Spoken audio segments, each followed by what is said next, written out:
Next question देखते हैं। Next question क्या कहता है कि N alloy circular path ABCD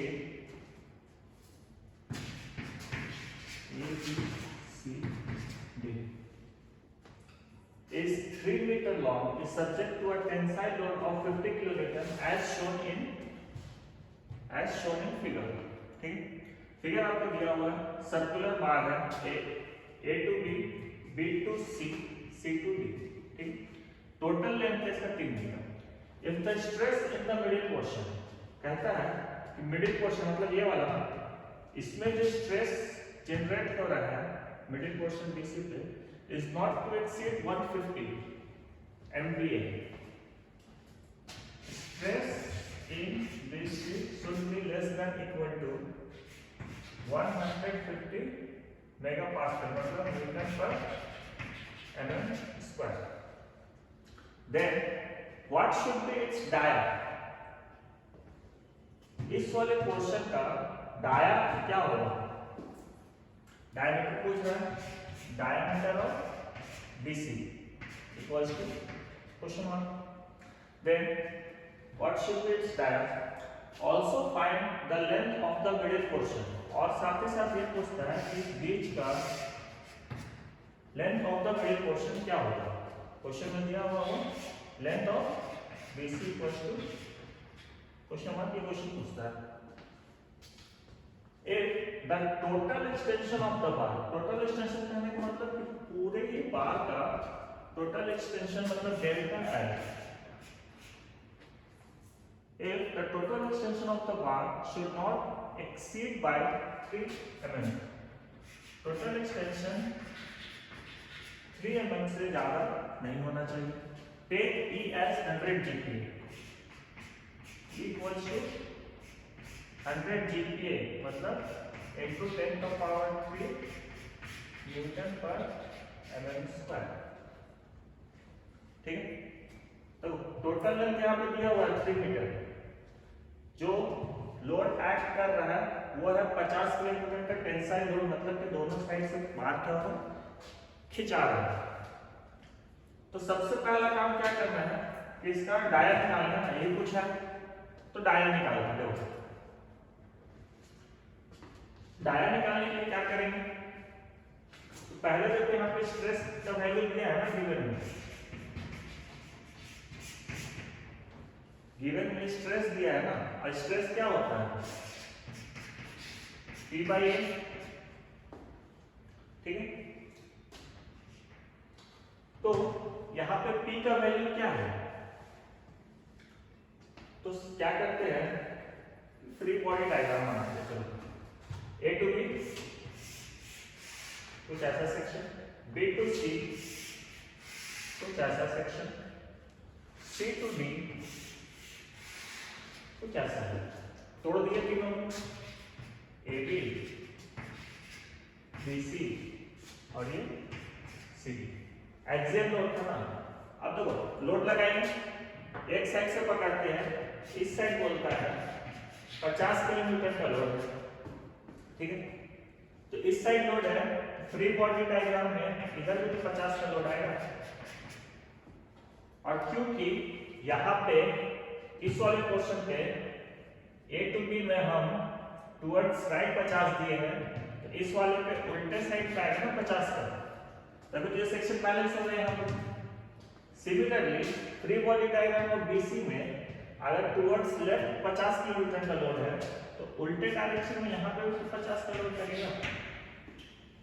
ठीक है, क्योंकि यहाँ पे राइट साइड है तो ओरिजिनली यहाँ पे लेफ्ट की तरफ आएगा 50 का लोड, और यहाँ पे लेफ्ट है तो यहाँ पे उल्टे साइड आएगा।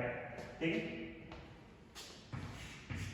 50 किलो न्यूटन। अब मैच करेंगे, क्वेश्चन से मैच करना मतलब मेरा बनाया हुआ फ्री बॉडी डायग्राम सही है।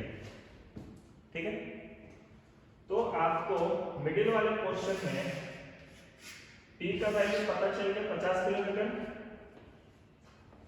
तो सबसे पहला क्या करेंगे, स्ट्रेस को उठाते हैं। बोलता है stress on BC should not exceed 150, मतलब मैक्सिमम मेरे पास क्या है लिमिट 150 न्यूटन पर mm स्क्वायर, इससे ज्यादा नहीं हो सकता। ठीक है, तो एक्चुअल में स्ट्रेस क्या है? स्ट्रेस का फॉर्मूला P बाय A, तो P का वैल्यू कितना 50 था, यहाँ पर रख दो। और एरिया कितना, तो एरिया क्या बोलता था, एंड एलॉय सर्कुलर बार है, सर्कुलर बार है, और डायरेक्ट पूछ रहा मतलब π/4 d का स्क्वायर। क्लियर, और स्ट्रेस का वैल्यू आपको दिया हुआ है, पुट कर देते हैं 150 is equals to 50 divided by π/4 into d का स्क्वायर। ठीक है, स्ट्रेस का वैल्यू क्वेश्चन में दिया हुआ था, तो स्ट्रेस ऑफ बी से डायरेक्ट रख दिए, और stress equals to P by A होता है, तो P का वैल्यू 50, देखो 50 किलो न्यूटन था।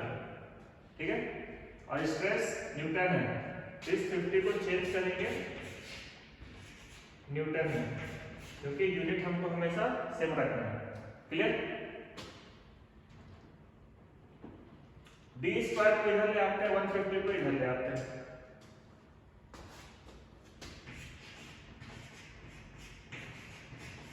इंटू 10 का पावर 3 डिवाइडेड बाय 5/4 इंटू 150। ठीक है, यहाँ से अगर स्क्वायर घटाएंगे तो यहाँ पे अंडर रूट आएगा 10, तो यहाँ से डी का वैल्यू निकल जाएगा,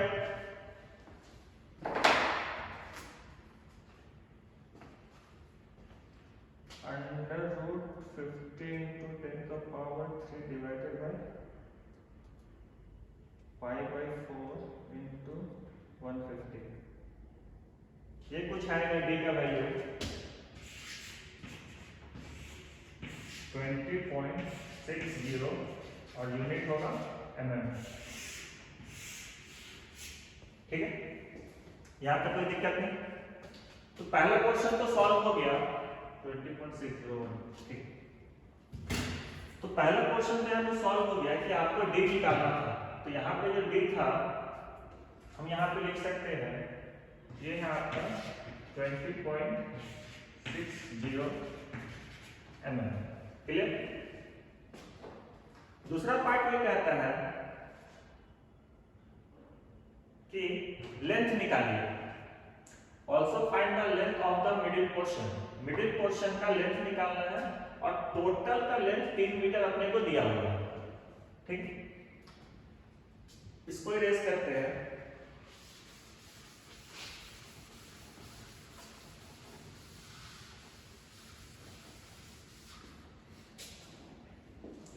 तो यहां पे एक चीज समझना कि ये जो फिगर 1 है,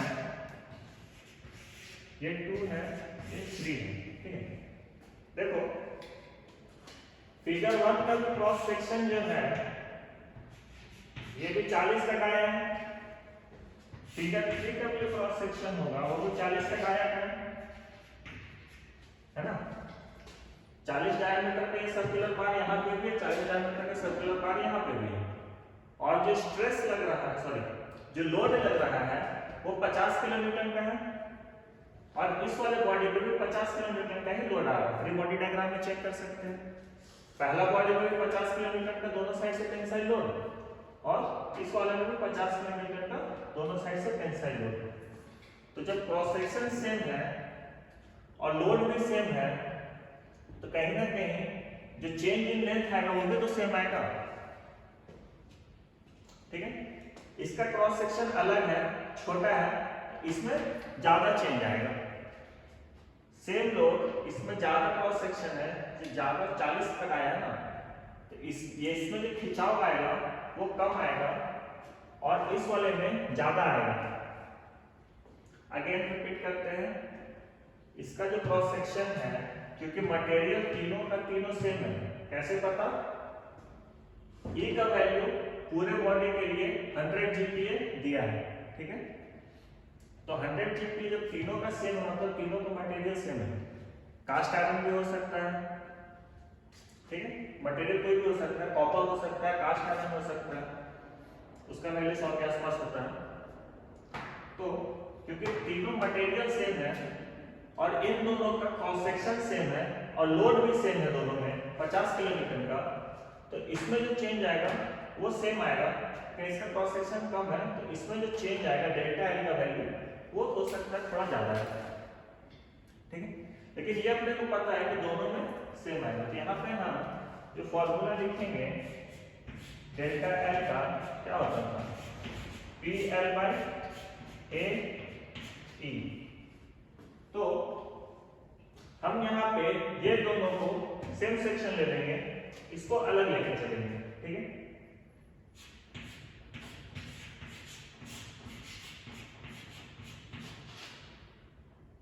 P1 L1 A1 E1 P2 L2 A2 E2, ठीक है। लगाना नहीं चाहिए था लेकिन मटेरियल सेम इसीलिए हम दो पे भी सॉल्व कर सकते हैं, कोई दिक्कत नहीं है, क्लियर। अब क्या है, देखो मटेरियल में P का वैल्यू तो सेम है ना, ठीक है। लोड तीनों पे 50 का ही है, 50 किलो न्यूटन। तो यहां पर अगर कॉमन निकाले तो P को कॉमन ले सकते हैं। दूसरा, क्या लेंथ कॉमन है दोनों में, तो लेंथ तो अलग है, ये ज्यादा लंबा है ये कम है, ठीक है। तो लेंथ कॉमन नहीं आएगा। एरिया कॉमन आ सकता है क्या, नहीं, क्योंकि इस वाले सेक्शन का एरिया क्या होगा, 5/4 इंटू 40 का स्क्वायर, क्योंकि इसका डाया 40 है। इस वाले का 5/4 इंटू 20.6 का स्क्वायर, तो एरिया कॉमन में नहीं निकलेगा। लेकिन ई का वैल्यू सेम है, ई क्वेश्चन में दिया हुआ है 100 GPa, ठीक है। तो यहां से कॉमन क्या निकलेगा, P निकलेगा, E निकलेगा और बचेगा क्या, L1 A1 plus L2 A2, ठीक है। या आप लिख सकते हो since P1 equals to P2 and E is constant for all the cross section, ठीक। अब P पता है, E पता है, A1 A2 निकाल लेंगे, L1 और L2 भी निकालना पड़ेगा, ठीक।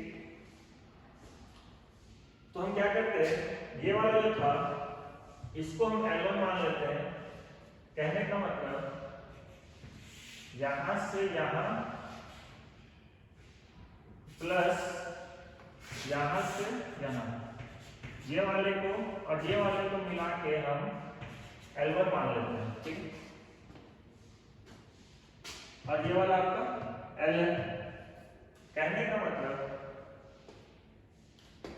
जो L2 है वो L ही रह जाएगा और जो L1 है वो पूरा लेंथ 3 मीटर से माइनस L करेंगे तो नहीं आएगा। देखो बीच वाला जो पोर्शन था ये तो L दिया हुआ था ना, ठीक है। तो L2 पे जगह L रख देंगे, क्लियर। और बचा L1।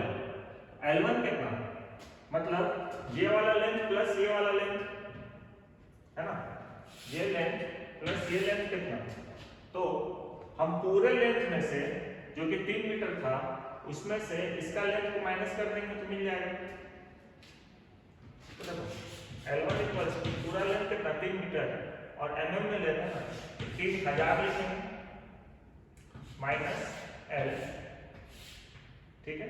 और L2 तो तुम्हारा ऑलरेडी दिया ही हुआ है L, ठीक है। कैपिटल में लिखिए तो कैपिटल ही लिखते हैं L1 L2।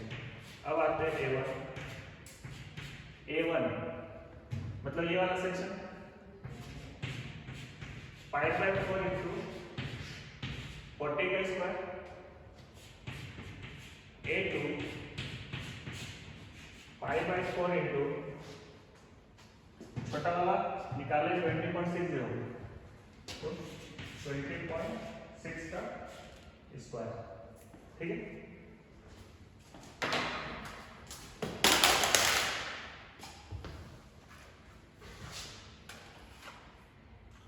चलो कैलकुलेट करते हैं। 5/4 इंटू 40 का स्क्वायर ये आएगा आपका 405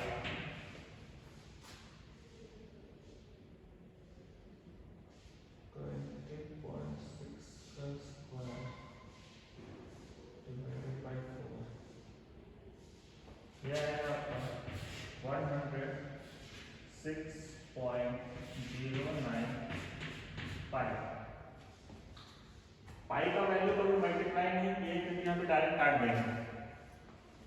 ठीक, चाहो तो कर सकते हो, कोई दिक्कत नहीं।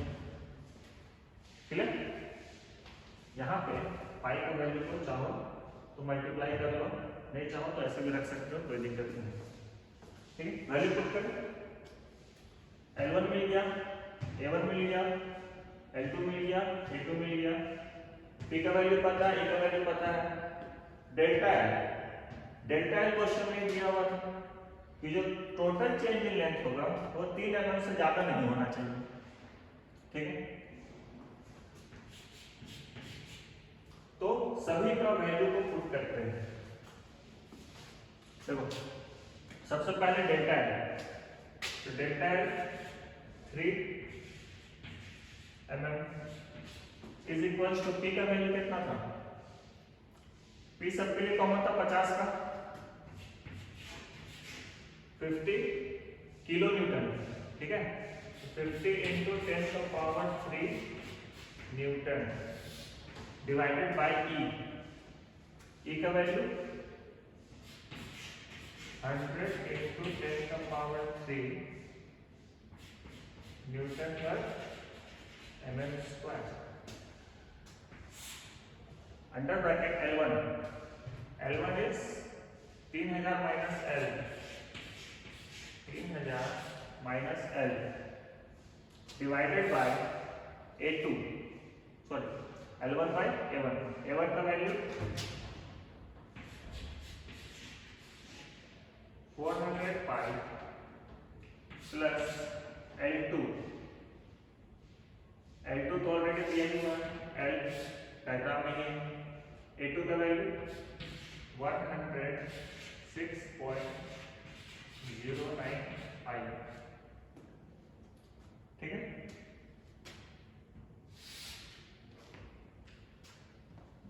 इसको सिंपल सॉल्व करेंगे और डाटा निकालेंगे। इधर इरेज कर देते हैं।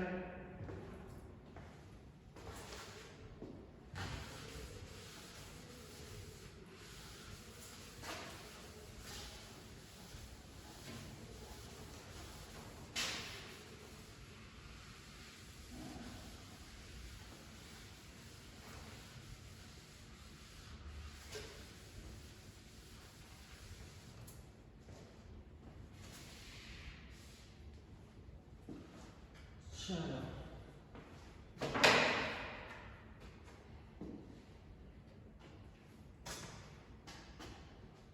400 गुना पाई का वैल्यू, एक काम करते हैं, इसका मैं वैल्यू यहीं पे पुट कर देते हैं। एलसीएम लेने में आसान है,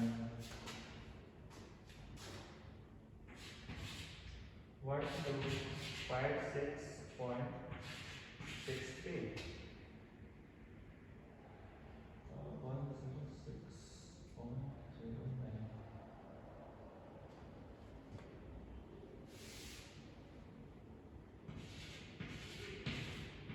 333.29।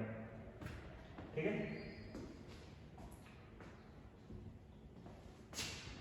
ये कटेगा, ये कटेगा, ये कटेगा, ये कटेगा, इस 2 को इधर लेके आओगे 6 हो जाएगा।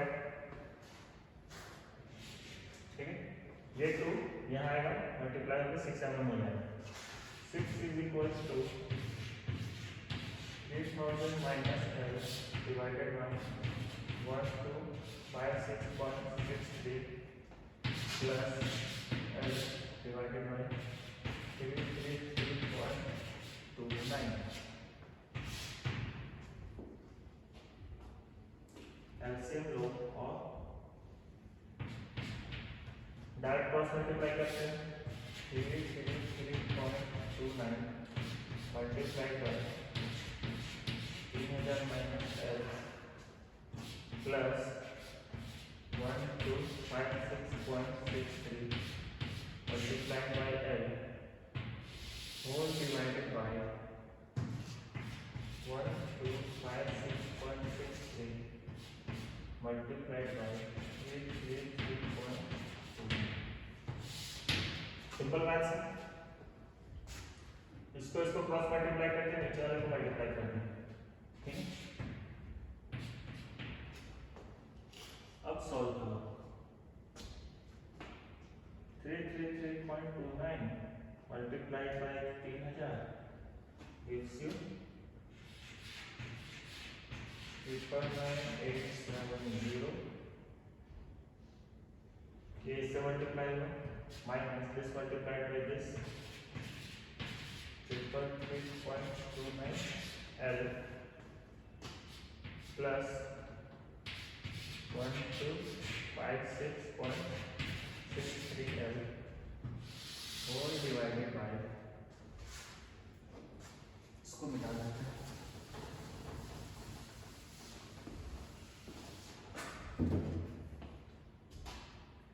1256.63 into 333.29 418,822.21 और इधर 6। इस पोर्शन को इधर ले आते हैं तो हो जाएगा 6 multiplied by 418,822.21 is equals to 99870। इसको सॉल्व करो, ये आएगा माइनस में 333.29 प्लस में 1256.63, ये आपको देगा माइनस 333.29 प्लस 1256.63, ये आएगा प्लस में 923.34 L, ठीक है।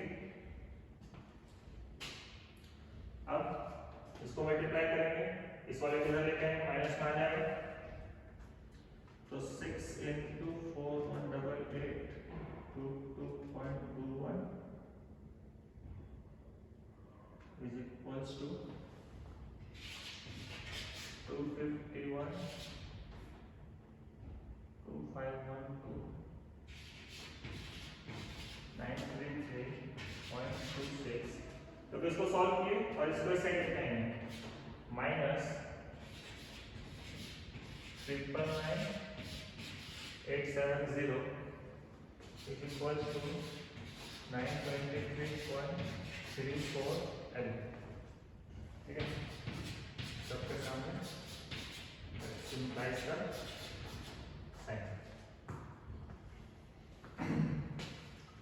तो माइनस 999,870 इसको माइनस करेंगे, ये आएगा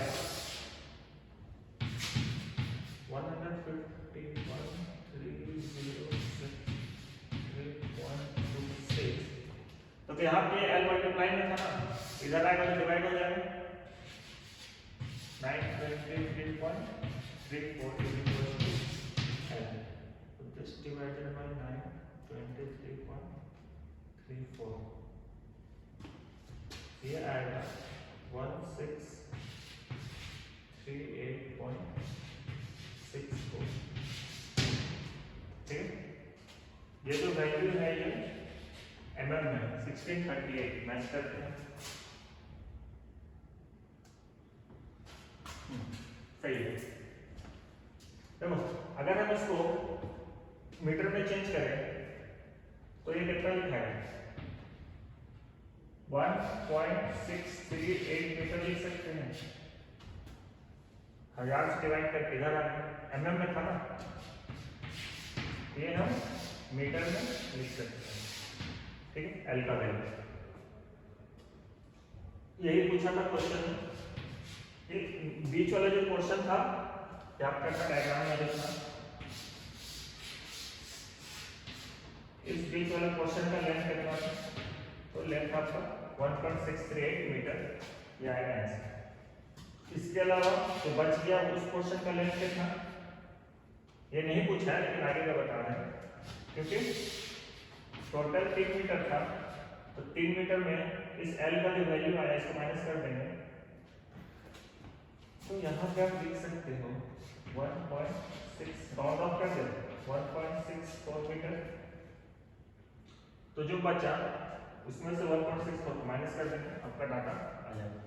ठीक, इस तरह का क्वेश्चन को हम लोग कुछ इस तरीके से सॉल्व करेंगे।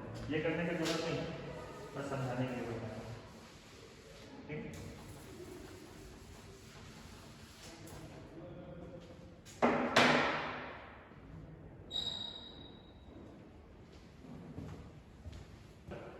नेक्स्ट क्वेश्चन देखते हैं। ये कहता है एक स्टील बार 2 मीटर लॉन्ग और 40 mm का डाया है। ठीक है, सर्कुलर बार है, सरिया है, सर्कुलर बार जो है वो 40 mm का है, is subject to an axial pull of 80 kilometre. कहने का मतलब एक सर्कुलर बार है, ठीक है, उसका जो लेंथ है ये है 2 मीटर। ठीक, और इसका जो डाया है मतलब ये कहीं ना कहीं कुछ सर्कुलर होगा। ठीक, ये जो सर्कुलर डाया है ये है 40 mm। ठीक है, और एक्सियल पुल लग रहा है, सेंटर से पुल लग रहा है एक्सिस पे, ये 80 किलोमीटर का पुल है, मतलब टेंसाइल लोड है, यही बोल रहा है। Axial pull of 80 kilometre. Find the length of 20 mm dia bore. अगर हम इसमें 20 mm डाया का बोर करते हैं, मतलब छेद करते हैं, which should be centrally, जो कि इसका बीचों बीच से हो, so that the total elongation, ये जो होल करेंगे उससे जो चेंज इन लेंथ आएगा should increase by 20% under the same pull। कहने का मतलब कि अगर हम सेम बार में होल करते हैं बीच में, ठीक है, हम बीचों बीच इसके ड्रिल करते हैं, बोर करते हैं, और जब लोड लगाते हैं सेम पुल का लोड लगाएंगे तो इसमें जो चेंज आ रहा था डेल्टा एल आ रहा था, उससे ये 20% ज्यादा इलोंगेट करना चाहिए। ठीक, तो कितना दूर तक हम इस पर छेद करेंगे, इसमें हम बोर करेंगे कि मेरा जो चेंज इन लेंथ है वो 20% इंक्रीज कर देगा। समझ में आया क्वेश्चन? सिंपल में जब था बिना बोर किए हुए, उसमें जो चेंज इन लेंथ जो आ रहा है वो 20% इंक्रीज कर जाए बोरिंग से, तो वो हमको वही वाला लेंथ निकालना है, कितना अंदर तक हम इसको बोर करें कि सेम एक्सियल पुल पे ये 20% ज्यादा इलोंगेशन हो। क्लियर? तो देखो पहले जो गिवन है गिवन लिखते हैं, ये इंपॉर्टेंट क्वेश्चन है एक तरह से कहें तो। स्ट्रेस का ये टफ क्वेश्चन है, इससे टफ क्वेश्चन नहीं आता है, और ऐसा क्वेश्चन आएगा तो आपको 14 मार्क्स का क्वेश्चन में आएगा। ठीक है, 7 नंबर में नहीं करता, ये सब क्वेश्चन हमेशा 14 नंबर का क्वेश्चन में ही पूछेगा। ठीक है, तो गिवन लिखते हैं, लोड दिया हुआ है हम पहला फिगर को ए मानते हैं, दूसरा फिगर को बी मानते हैं, ठीक। पी का वैल्यू 80 किलो न्यूटन, मतलब 80 × 10⁻³ न्यूटन, ठीक है। लेंथ आपको दिया हुआ है 2 मीटर, मतलब 2000 mm।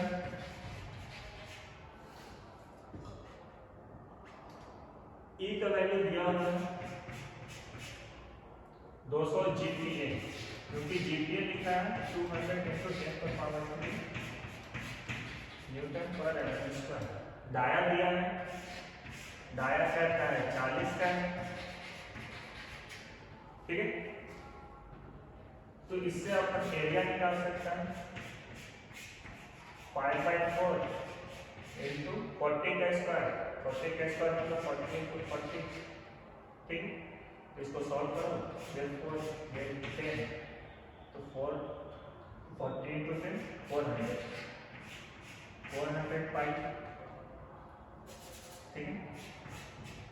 एरिया मिला 1 कर लेते हैं इसको, कोई दिक्कत नहीं। तो जब बोर नहीं था तो डेल्टा एल कितना, तो delta L equals to TL/A। T का वैल्यू कितना 80 × 10⁻³ 80 × 10⁻³। एल का वैल्यू 2 मीटर का, मतलब 2000 mm डिवाइडेड बाय ए का वैल्यू कितना, तो क्रॉस सेक्शन एरिया में निकाले 400 pi multiplied by E. E का वैल्यू 200 × 10⁻³, 200 × 10⁻³। देखो चाहो तो डायरेक्ट ऐसे लगाओ, चाहो तो यहाँ पे थोड़ा सा काट के दिखाओ तो काफी अच्छा दिखता है, ठीक है। एक 0 यहाँ से और कटेगा, एक 0 इससे कटेगा, ये 2 यहाँ कटेगा, 4 1 4 2 0, ठीक है। ये आया 2/5। सॉल्व करो 2/5,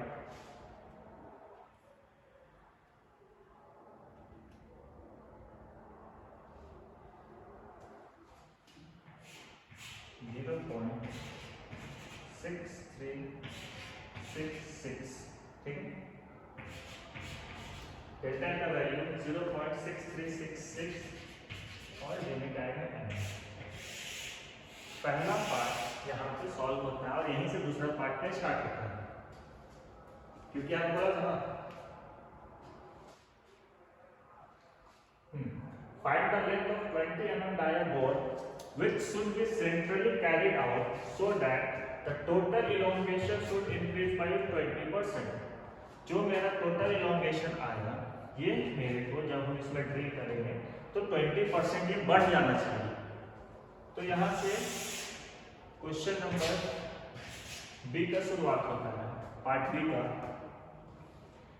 तो सबसे पहले तो डेल्टा एल निकालना पड़ेगा, और डेल्टा एल कहता है कि जो लेंथ चेन की लेंथ था 0.6366, इसमें ये 20% और बढ़ जाना चाहिए, मतलब प्लस 20%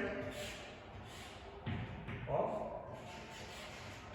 0.6366, सही है। सॉल्व करो 0.6366 प्लस 20% मतलब क्या, 20/100 मल्टीप्लाइड बाय 0.6366, तो ये 0 हट जाएगा, 2/10 है तो 0.2 हो जाएगा।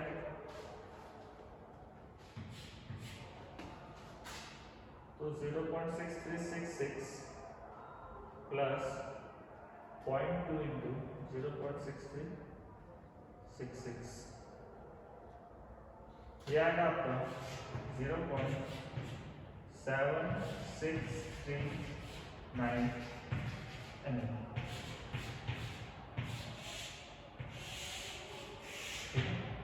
ये कौन सा है 20% इंक्रीज वाला, ठीक है, क्लियर। जो चेन की लेंथ था वो 20% इंक्रीज किए, वो इतना है। ठीक है, अब समझो इसका अगर हम फ्री बॉडी डायग्राम बनाए तो कुछ ऐसा बनेगा क्या? इस पोर्शन को ऐसे ही बन जाएगा क्योंकि इसमें ड्रिल नहीं है, और जिस पर बोर किया हुआ है वो सिर्फ ऊपर और नीचे रहेगा, क्योंकि बीच में तो बोर किया हुआ है ना। ये सेक्शन रहेगा सिर्फ, बीच में तो हॉलो हो गया ना। और इसका जो लेंथ था ये x था। ठीक है, अब पूरे का जो लेंथ था वो 2 मीटर था।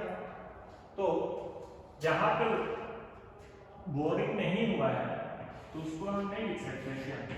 2 मीटर मतलब 2000 mm ना, मिलीमीटर माइनस x लिख सकते हैं ना। पूरा का लेंथ 2 मीटर और हम कुछ डिस्टेंस पे हम इसको बोर कर रहे हैं, तो बच गया वो डिस्टेंस कितना? तो 2 मीटर माइनस x, तो मीटर को mm में चेंज कर दिए, कुछ ऐसा लिख सकते हैं। क्लियर? इसको हम फिगर 1 मान लेते हैं, इसको 2 मान लेते हैं। ठीक है, क्वेश्चन में भी दिया हुआ अंडर द सेम पुल, मतलब p का वैल्यू सेम है, दोनों में जो लोड आएगा फ्री बॉडी डायग्राम में वो तो सेम सेम आएगा ना। किसी भी एंड से पकड़ो, इधर 80 तो उल्टा साइड भी 80, फिर यहाँ 80 अपोजिट में, और यहाँ पे भी 80। ठीक है, 80 का लोड है। तो यहाँ पे जो हम डेल्टा एल लिखेंगे वो ये लिख सकते हैं ना,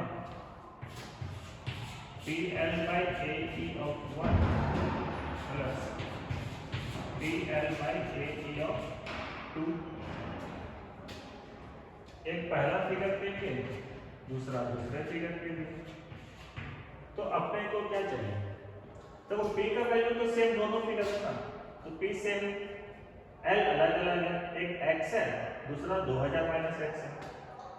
क्रॉस सेक्शनल एरिया भी चेंज है क्योंकि इसमें हम लोग बोरिंग किए हैं मतलब कि पहले से 40 का डाया था, लेकिन अंदर में हम इसमें छेद करके 20 का डाया तो ड्रिल कर दिया ना। ठीक है, तो सिर्फ और सिर्फ मेरा ये पोर्शन है,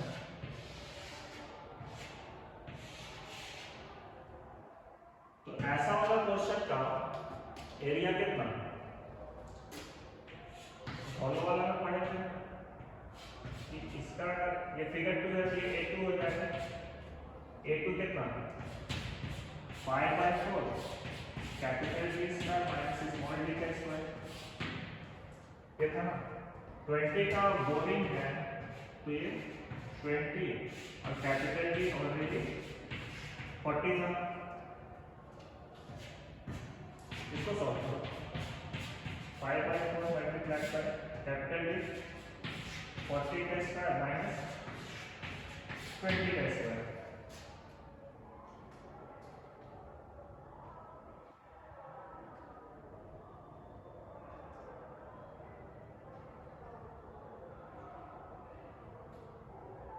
ये आएगा 305। और इस वाले फिगर के लिए A1 जो था वो ऑलरेडी निकाला हुआ था क्योंकि सेम हमें 40 का आया है, माने तो देखो 5/4 into 40 का स्क्वायर, ये आएगा आपका 400। ठीक है, A1 A2 E1 E2, क्योंकि E सेम है तो सेम रहेगा ना, तो कॉमन क्या निकला? P और E कॉमन निकला, L1 A1 plus L2 A2। ठीक है, डेल्टा L वैल्यू पुट किया जाए। डेल्टा L का वैल्यू अपने को पता है 0.7639, तो डेल्टा L की जगह पे 0.7639 रखेंगे, इज इक्वल्स टू P का वैल्यू, P कितना? 80 into 10 का पावर 3 न्यूटन में, डिवाइडेड बाय E का वैल्यू 200 into 10 का पावर 3 न्यूटन पर mm स्क्वायर में।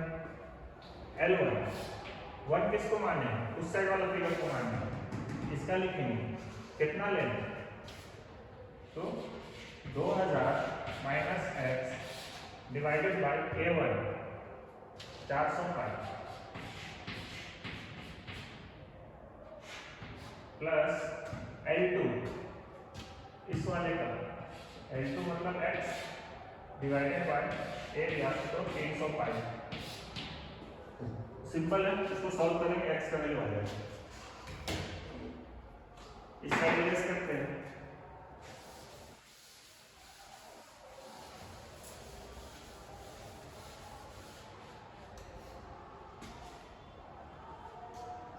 टेन का पावर 3 हट गया, ये 0 हट गया, 20 किधर लाके मल्टीप्लाई करो, 8 को डिवाइड करो, और 4 2 5 तो 5 into 0.7639 divided by 2, इसको भी काट लो, 2.5 कर लो, is equal to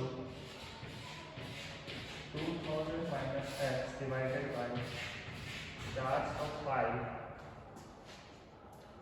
plus x divided by 305। सही,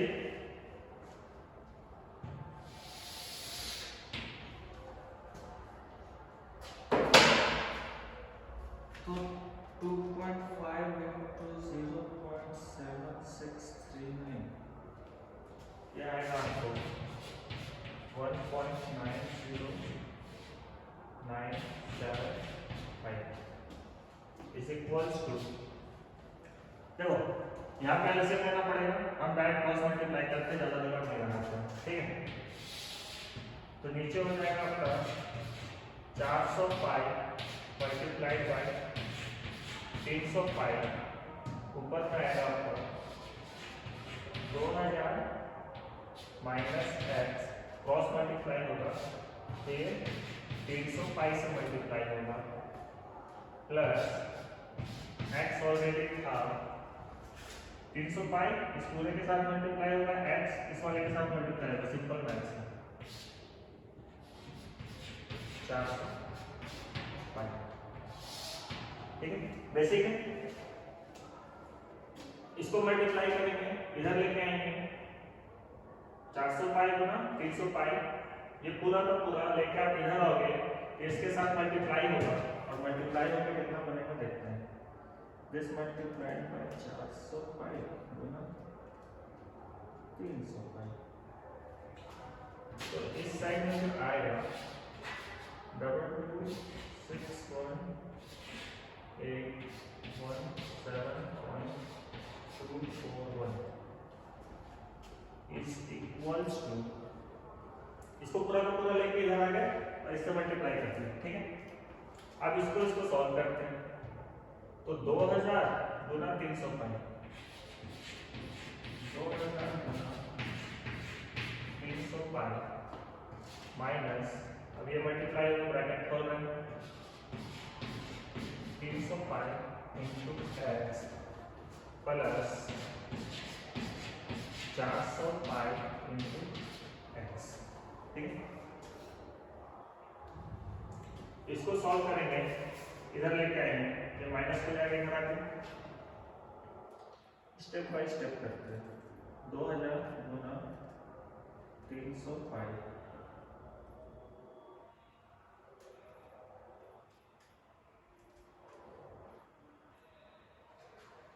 इसको सॉल्व करोगे, ये आएगा 18849551592, ये इधर आ जाएगा 2618117.241, ठीक है। 300 पाई एक्स प्लस 400 पाई एक्स माइनस 300 पाई एक्स प्लस 400 पाई एक्स, इसको सॉल्व करोगे तो क्योंकि ये प्लस है ये माइनस है, इसको सॉल्व करोगे तो प्लस 100 पाई बचेगा, 105x, ठीक है। इसको उठा के इधर लेके आओ और सॉल्व कर दो, x का वैल्यू आ जाएगा, इसे डिवाइड कर दो।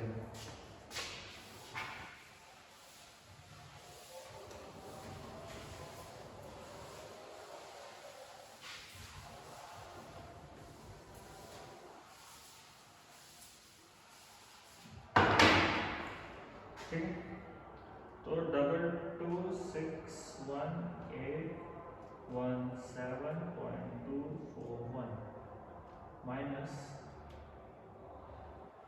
इसको लेके इधर आके हम माइनस कर दिए, तो माइनस करने से आया 376861.6488 इक्वल्स टू, ये तो उधर चला गया, ये बच गया 105 मल्टीप्लाइड बाय x, ठीक है।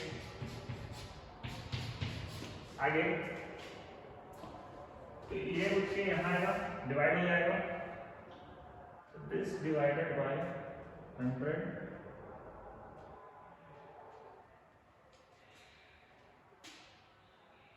Divided by 100